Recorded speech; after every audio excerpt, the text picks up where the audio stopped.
Hello friends, good evening. आज हम लोग इकाई 4 पढ़ेंगे, आजीविकाएँ। 6 क्लास की एनसीईआरटी हम लोग पढ़ रहे हैं, इंडियन पॉलिटी। 8 चैप्टर आज स्टार्ट करेंगे।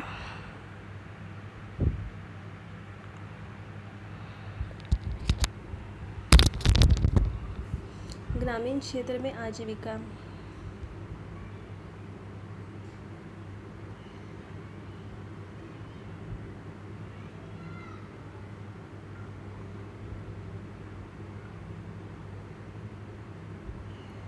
पहले पार्ट में हमने अपने जीवन में मौजूद अनेक तरह की विविधताओं के पर नज़र डाली। हमने इस पर भी विचार किया कि अलग अलग क्षेत्रों में रहने से वहाँ के लोगों के काम धंधे पर कैसे असर पड़ता है, वहाँ पर पाए जाने वाले पौधे, वहाँ की फसलें या दूसरी चीज़ें किस तरह उनके लिए महत्वपूर्ण हो जाती हैं। इस पाठ में हम यह देखेंगे कि गांव में लोग किन विभिन्न तरीक़ों से अपनी आजीविका चलाते हैं। पहले दो पाठों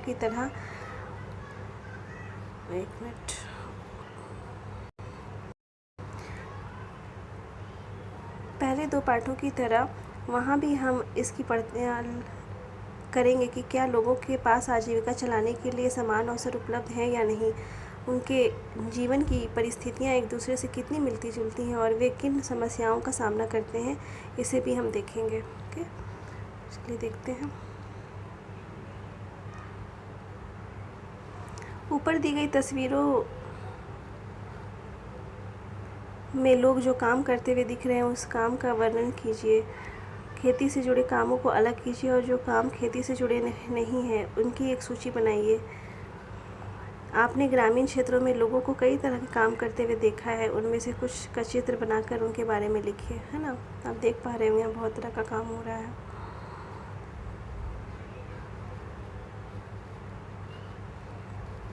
चलिए देखते हैं हर जगह कैसे काम होता है ग्रामीण क्षेत्रों में।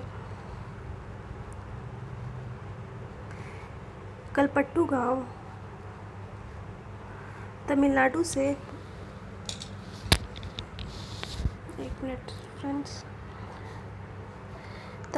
तमिलनाडु में समुद्र तट के पास एक गांव है कलपट्टू। यहाँ लोग कई तरह के काम करते हैं। दूसरे गांव की तरह यहाँ भी खेती के अलावा कई काम होते हैं, जैसे टोकरी, बर्तन, घड़े, ईंट, बैलगाड़ी इत्यादि बनाना। कलपट्टू में कुछ लोग नर्स, शिक्षक, धोबी, बुनकर, नाई, साइकिल ठीक करने वाले और लोहार के रूप में अपनी सेवाएं देते हैं। यहाँ कुछ दुकानदार एवं व्यापारी भी हैं। जो मुख्य गली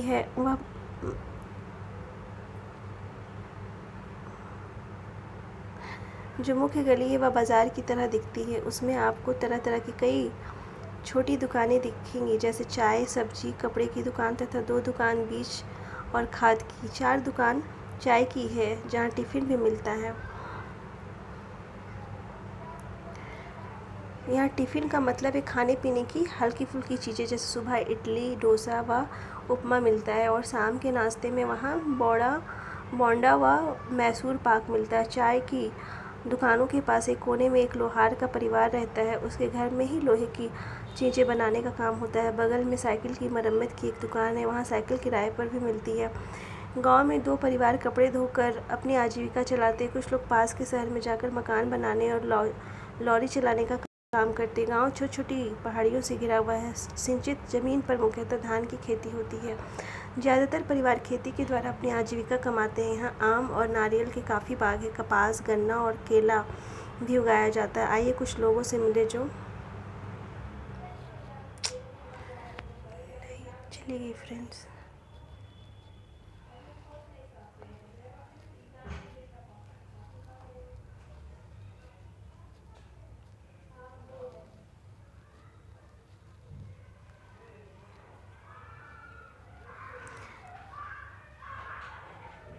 जो कलपट्टू के खेतों में काम करते हैं और देखें कि हम उनकी आजीविका के बारे में क्या सीख सकते हैं। ओके, देखते हैं हम। धान की रोपाई कमर तोड़ काम होता है ना। ये पिक्चर में आप देख रहे हो, यहाँ पर लिखा हुआ है।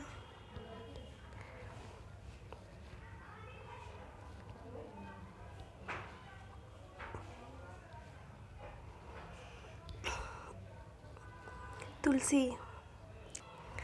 हम सब यहाँ रामलिंगन की ज़मीन पर काम करते हैं। उसके परिवार के पास कलपट्टू में 20 एकड़ धान के खेत हैं। तुलसी एक महिला है, वो रामलिंगन है, उसकी ज़मीन पर वो काम करती है ना।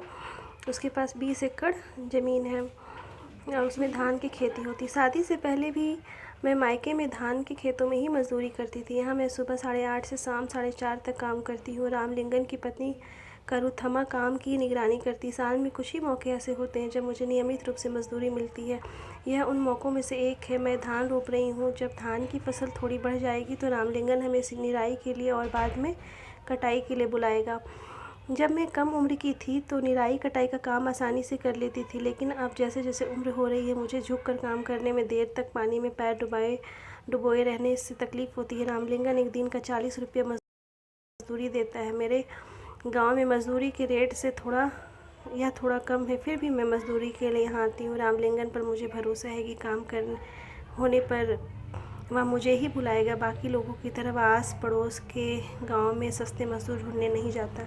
मतलब एक महिला बता रही है कि वो धान के एक रामलिंगन किसान है, उसका 20 एकड़ ज़मीन है। वहाँ वो खेती का काम, धान का रुपाई करती है, निराई कटाई करती है और कम मज़दूरी मिलती है और सबके मुकाबले, बट फिर भी वो इसलिए काम करती है क्योंकि वो उसको पता है कि अगर इसके खेत में काम होगा तो वो उसी को बुलाएगा और कोई इधर उधर से नहीं, आस पड़ोस से किसी को नहीं बुलाएगा।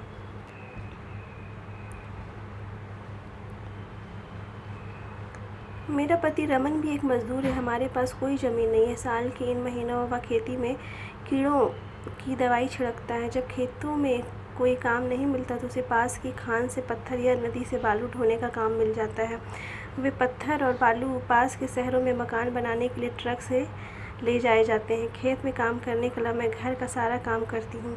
मैं घर में सबके लिए खाना बनाती, कपड़े धोती और सफाई करती। दूसरी औरतों के साथ जाकर जंगल से लकड़ी भी लाती हूँ। गांव से करीब 1 किलोमीटर दूर बोरवेल है जहाँ से पानी लेकर आती हूँ। मेरा पति घर का सामान जैसे साग सब्जी खरीदने में मेरी मदद करता है ना। कैसे गांव के लोग काम करते हैं वो दिखा रहे हैं। देखिए यहाँ पर रोपाई, निराई, कटाई है ना, बीड़ा बनाना, ये सारा ये पिक्चर में दिया गया है।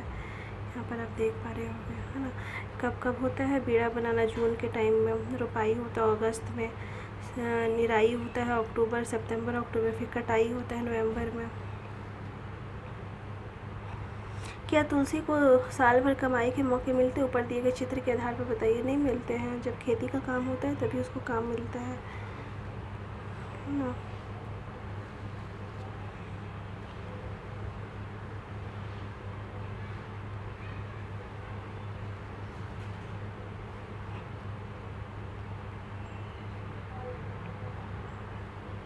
हमारी 2 बेटियां हमारे जीवन की खुशी हैं। दोनों ही स्कूल जाती हैं।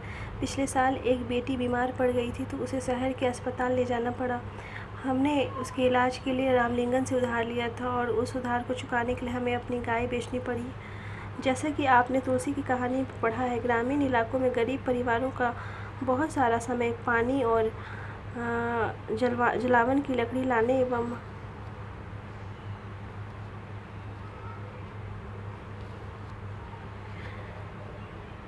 जानवर चराने में बीतता है। इन कामों से कोई पैसा नहीं मिलता, लेकिन गरीब परिवारों में वे काम बहुत महत्वपूर्ण हो जाते हैं। वे मज़दूरी से थोड़ा सा पैसा कमाते हैं, उससे गुजारा नहीं होता। घर चलाने और ज़िंदगी बसर करने के लिए इन कामों को करना पड़ता है ना। वो जो खेती में काम करती है तो उससे उसका गुजारा नहीं होता है तो क्या करती हैं कि पानी लाने के लिए दूर जाना होता है, जलावन की लकड़ी, खाना बनाने की लकड़ी लाना पड़ता है, चराने के लिए, जानवरों को चराने के लिए ले जाना पड़ता है ना। गरीब लोगों को, गरीब किसानों को, परिवारों को।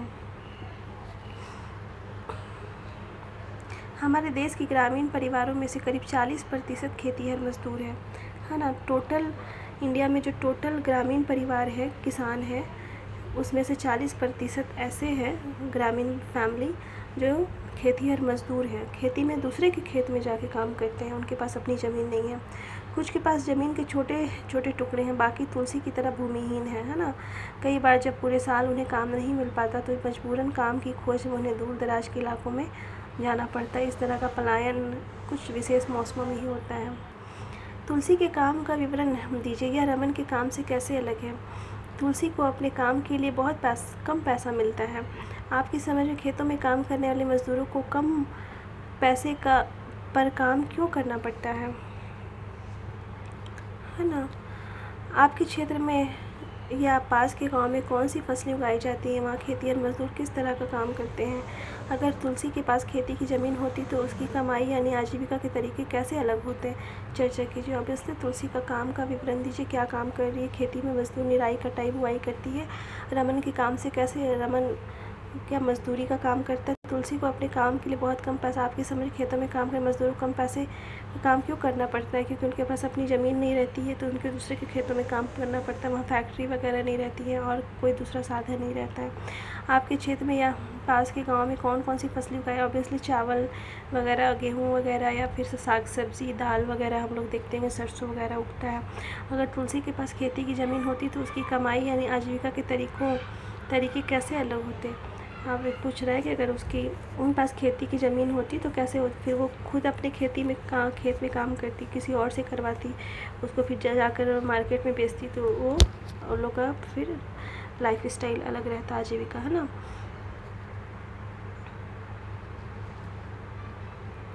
शेखर, हमें यह ध्यान अपने घर लेकर जाना है। मेरे परिवार ने अभी अभी फसलों की कटाई पूरी की है। हमारे पास बस 2 एकड़ ज़मीन है। एक शेखर का कहानी है। हम अपने खेत का सारा काम खुद ही कर लेते हैं। मैं कई बार कटाई के समय दूसरे छोटे किसानों की मदद ले लेता हूँ और बदले में उनके खेतों में कटाई करवा देता हूँ। व्यापारी मुझे उधार पर बीज और खाद देता है। इसे चुकाने के लिए मुझे थोड़े कम दामों पर उसे धान बेचना पड़ता है। अगर बाज़ार में बेचूं तो ज़्यादा पैसे मिल जाए, लेकिन मुझे उधार भी तो चुकाना है। व्यापारी ने किसानों को याद दिलाने के लिए अपना एजेंट भेजा है कि जिन किसानों ने उधार लिया है वे उसी को अपना धान बेचें। मुझे अपने खेत से 60 बोरी धान मिलेगा। इनमें से कुछ से मैं अपना उधार चुका दूँगा और बाकी घर में लग जाएगा ना। एक शेखर दूसरा किसान है, उसके पास मेरे परिवार भी फसलों की कटाई पूरी की है। 2 एकड़ ज़मीन है और 2 एकड़ ज़मीन में वो कैसे काम कर रहा है? अपना काम खुद करता है। कई बार छोटे दूसरे किसानों से काम मदद लेता है, लेकिन उसको उधार लेना पड़ता है व्यापारी से, है ना। बीज किसके लिए? बीज के लिए और खाद के लिए। हमारे इंडियन फार्मर्स का भी, जो हमारे छोटे इंडियन फार्मर्स हैं, उनका ये हाल है कि बीज और खाद के लिए उनको उधार लेना पड़ता है। और फिर जब धान होते हैं तो फिर उसी व्यापारी से बेचना पड़ता है बाज़ार के हिसाब से कम दामों में, है ना। और उसके बाद फिर जो बचता है उसके पास वो घर में खाने पीने के लिए लग जाता है। वो लोग बेच नहीं पाते हैं बाहर में, मार्केट में।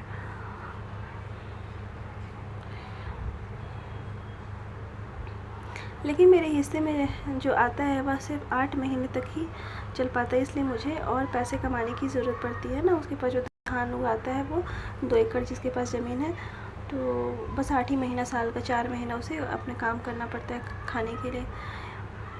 इसलिए इसके लिए मैं रामलिंगन की चावल की मिल में काम करता हूँ। वहाँ मैं पड़ोसी गांव के किसानों से धान इकट्ठा करने में उसकी मदद करता हूँ। हमारे पास एक संकर गाय भी है, उसका दूध हम यहीं की सहकारी समिति में बेच देते हैं। इससे रोज़ के खर्चों के लिए थोड़ा और पैसा मिल जाता है।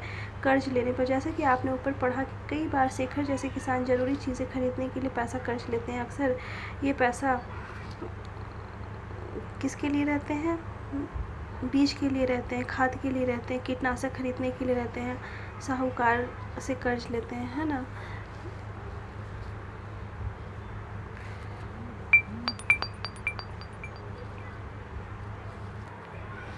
शेखर का परिवार क्या काम करता है? आपके विचार से शेखर दूसरे मजदूरों को अपने खेत पर काम करने के लिए क्यों नहीं लगाता? क्योंकि उसके पास 2 ही एकड़ ज़मीन है, वो खुद कर लेता है।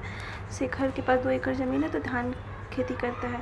शेखर शहर के बाज़ार में अपना धान क्यों नहीं बेच पाता? क्योंकि वह व्यापारी से उधार लेता है, तो व्यापारी को ही बेच देता है पास के, है ना। शेखर की बहन मीना ने भी व्यापारी से उधार लिया था, परंतु वह अपना धान उनको नहीं बेचना चाहती थी।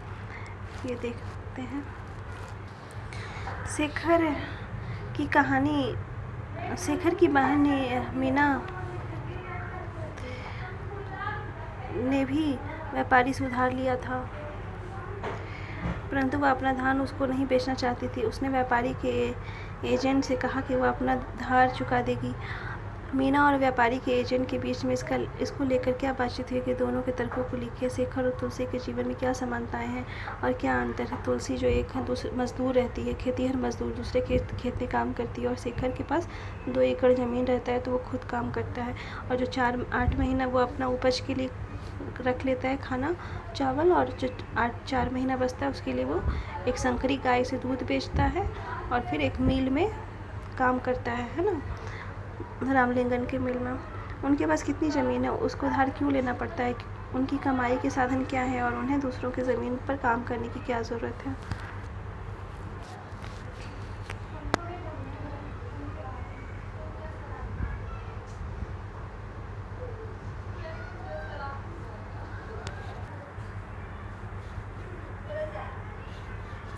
हम लोग यहाँ पढ़ रहे थे साहूकार कर्ज, है ना। अक्सर वे पैसा किस लिए, बीज, खाद और कीटनाशक खरीदने के लिए साहूकार से कर्ज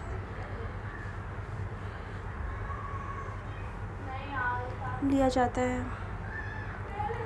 अगर बीज अच्छी किस्म के नहीं होते या फसल को कीड़ा लग जाता है तो पूरी फसल बर्बाद हो सकती है। बारिश पूरी नहीं होने पर भी फसल खराब हो सकती है।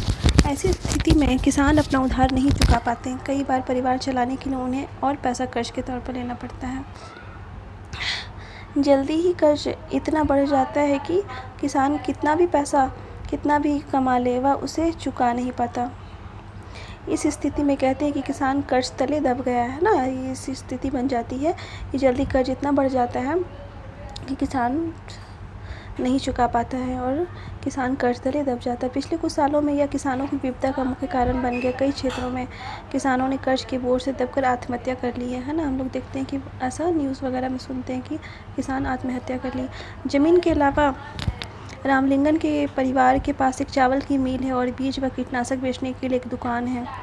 एक चावल की मिल है रामलिंगन के पास और बीज व कीटनाशक बेचने के लिए एक दुकान है। चावल की मिल में उन्होंने कुछ अपना पैसा लगाया और थोड़ा सरकारी बैंक से कर्ज लिया। वे कलपट्टू और आसपास के गांव से धान खरीदते हैं। मिल का चावल आसपास के शहरों के व्यापारियों को बेचा जाता है। इससे उनकी अच्छी खासी कमाई हो जाती है। भारत के खेतीहर मजदूर और किसान।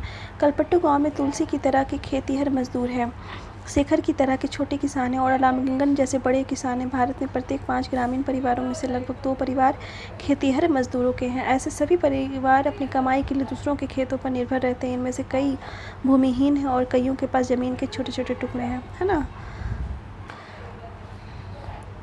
तुलसी और शेखर का विवरण दोबारा पढ़िए। वे बड़े किसान रामलिंगन के बारे में क्या कहते हैं। इसके साथ जो आपने रामलिंगन के बारे में पढ़ा उसे जोड़ते हुए निम्नलिखित सवालों का जवाब दीजिए। उसके पास कितनी ज़मीन है?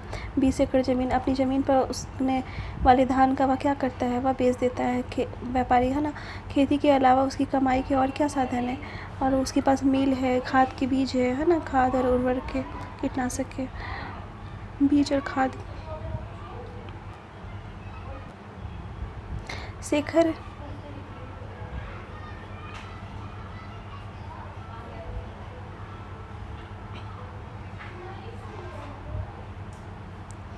जैसे छोटे किसानों को लें तो उनकी ज़रूरतों के हिसाब से खेत बहुत ही छोटे होते हैं। कितने थे? 2 एकड़ ज़मीन। शेखर के पास 2 एकड़ ज़मीन थे, उसी में उसको काम करना पड़ता था। भारत के 80% किसानों की यही हालत है। इंडिया के जो फार्मर्स हैं उनके 80% फार्मर के पास 2 एकड़ ज़मीन है। भारत में केवल 20% किसान रामलिंगन जैसे बड़े किसानों की श्रेणी में आते हैं। ऐसे किसान गांव के अधिकतर ज़मीन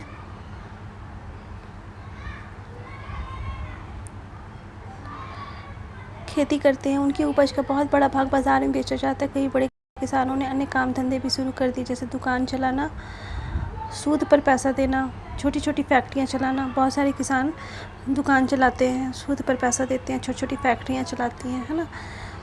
ऊपर दिए गए आंकड़ों को देखते हुए क्या आप यह कह सकते हैं कि भारत के अधिकतर किसान गरीब है? आपकी राय में इस स्थिति को बदलने के लिए क्या किया जा सकता है ना। गवर्नमेंट इसमें बहुत कुछ हेल्प कर सकती है। अभी भी बहुत गवर्नमेंट कर रही है, जैसे सॉइल मृदा कार्ड, है ना, सॉइल हेल्थ कार्ड बनाई है, किसान क्रेडिट कार्ड है, उर्वरक देती है सब्सिडीज़ पर, बीज वगैरह, सिंचाई के लिए बोरवेल वगैरह करवा रही है,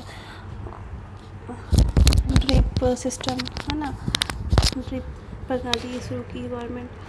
तो क्योंकि गवर्नमेंट का एक मोटिव है कि 2022 तक डबल करना है इनकम। 22 तो गुजर गया, लेकिन मोटिव रखी हुई है कि हाँ किसानों की आय को दुगना करना सरकार का लक्ष्य है।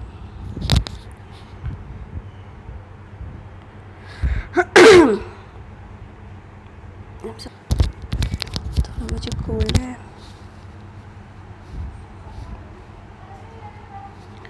हमने कलपट्टू में होने वाली खेती के बारे में पढ़ा। ग्रामीण क्षेत्रों में खेती के साथ साथ लोग जंगल की उपज और पशुओं आदि पर निर्भर रहते। उदाहरण के लिए मध्य भारत के कुछ गांवों में खेती और जंगल की उपज दोनों ही आजीविका के महत्वपूर्ण साधन हैं। महुआ बीनने, तेंदू के पत्ते इकट्ठा करने, शहद निकालने और इन्हें व्यापारियों को बेचने जैसे काम अतिरिक्त आय में मदद करते हैं। इसी तरह सहकारी समिति को या पास के शहर के लोगों को दूध बेचना भी कई लोगों के लिए आजीविका कमाने का मुख्य साधन है।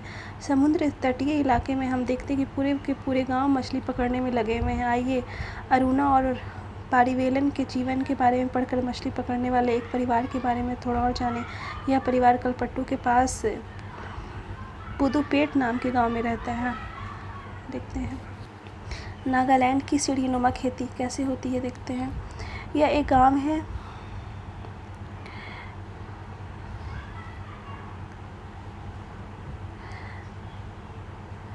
यह एक गांव है जिसका नाम चिजामी है ना। नागालैंड में गांव है चिजामी। यह नागालैंड के फेक ज़िले में है। इस गांव में रहने वाले लोग चखे संघ समुदाय के हैं। वे सीढ़ीनुमा खेती करते हैं। इसका मतलब है कि पहाड़ी की ढलाऊ ज़मीन को छोटे छोटे सपाट टुकड़ों में बांटा जाता है और उस ज़मीन को सीढ़ियों के रूप में बदल दिया जाता है। प्रत्येक सपाट टुकड़े के किनारों को ऊपर उठा देते हैं जिससे पानी भरा रह जा पाए। यह चावल की खेती के लिए सबसे अच्छा है ना। क्या करते हैं, छोटे छोटे सपाट टुकड़ों में बांटा जाता है, ढलाऊ सीढ़ीनुमा खेती करते हैं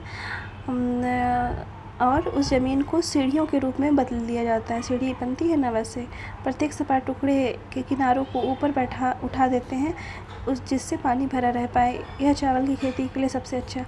चिजामी के लोगों के पास अपने अपने खेत हैं, लेकिन वे इकट्ठे होकर एक दूसरे के खेतों में भी काम करते हैं। वे 6 से 8 लोगों को एक समूह बनाते हैं और इकट्ठे मिलकर पहाड़ के हिस्से पर घास पतवार साफ करते हैं। जब दिन का काम खत्म हो जाता है तो सारा समूह इकट्ठे बैठकर खाना खाता है। ऐसा कई दिनों तक चलता रहता है जब तक काम खत्म नहीं हो जाता है ना। अरुणा और पारिवेलन देखते हैं। ये लोग समुद्र के किनारे रहते हैं। पुदुपेट कलपट्टू से ज़्यादा दूर नहीं है ना। पुदुपेट गांव है, कलपट्टू से ज़्यादा दूर नहीं। यहाँ लोग मछली पकड़कर अपनी आजीविका चलाते हैं। उनके घर समुद्र के पास होते हैं और वहाँ चारों ओर जाल और कैटामरिन मछुआरा की खास तरह की छोटी नाव की पंक्तियाँ दिखाई देती है। सुबह 7 बजे समुद्र किनारे बड़ी गहमा गहमी रहती है। इस समय सारे कैटामरैन मछलियाँ पकड़कर लौट आते हैं। मछली खरीदने और बेचने के लिए बहुत सारी औरतें इकट्ठी हो जाती हैं। मेरा पति पारिवेलन, मेरा भाई और जीजा। अरुणा बता रही है कि मेरा पति का नाम है पारिवेलन, भाई और जीजा आज बड़ी देर से लौटे। मैं बहुत परेशान हो गई थी। हमारे कैटरमैन में इकट्ठे ही समुद्र में जाते हैं। उन्होंने बताया कि आज भी तूफान में फंस गए थे, है ना। नाव का नाम है कैटरमैन।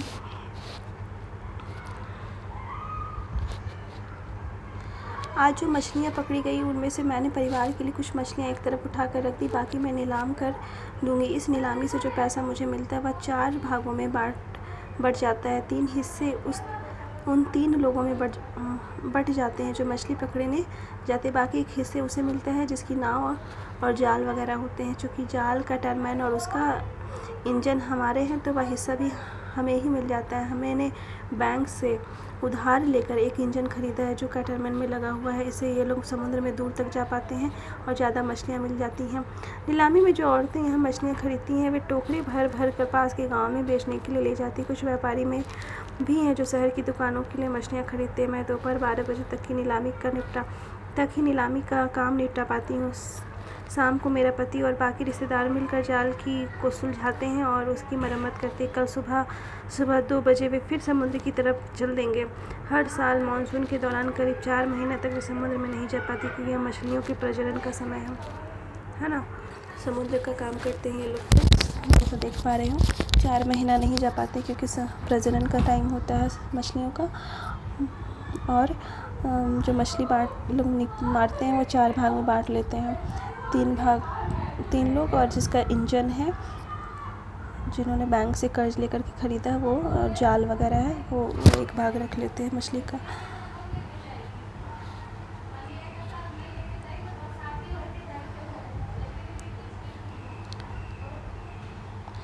इन महीनों में हम व्यापारी से उधार लेकर अपना गुजारा चलाते हैं। इस कारण बाद में हमें मज़दूरों में उसी व्यापारी को मछली बेचनी पड़ती है और हम खुद खुली नीलामी नहीं कर पाते हैं ना। वो लोग क्या करते हैं कि बाद के महीनों में जो 4 महीना बचता है तो उधार लेकर अपना गुजारा चलाते हैं, तो उसी व्यापारी से फिर इन लोग को मछली अपनी बेचनी पड़ती है। वह खाली महीने काटना सबसे मुश्किल होता है। पिछले साल सुनामी के कारण हमारा बड़ा नुकसान हुआ। सुनामी वगैरह समुद्र में आ जाती तो मछली पकड़ने वाले को नुकसान होता है।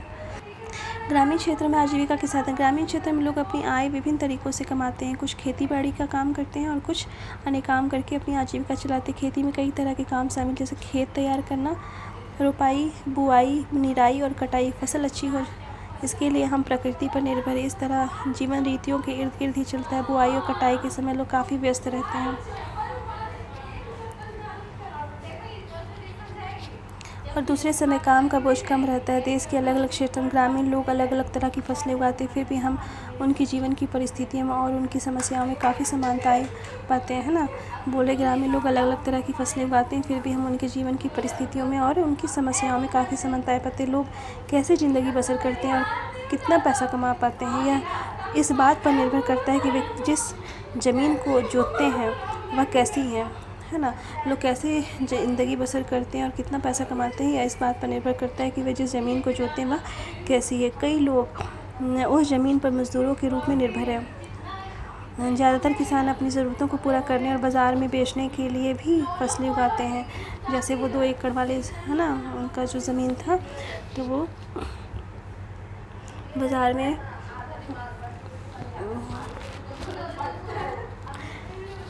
वो बेच नहीं पाता था। वो अपने घर में, वो जो 20 एकड़ वाला रामलिंगन था, वो बाज़ार में बेचता था रखने लिए। कुछ किसानों को अपनी फसल उन व्यापारियों को बेचनी पड़ती है जिनसे वे पैसा उधार लेते हैं।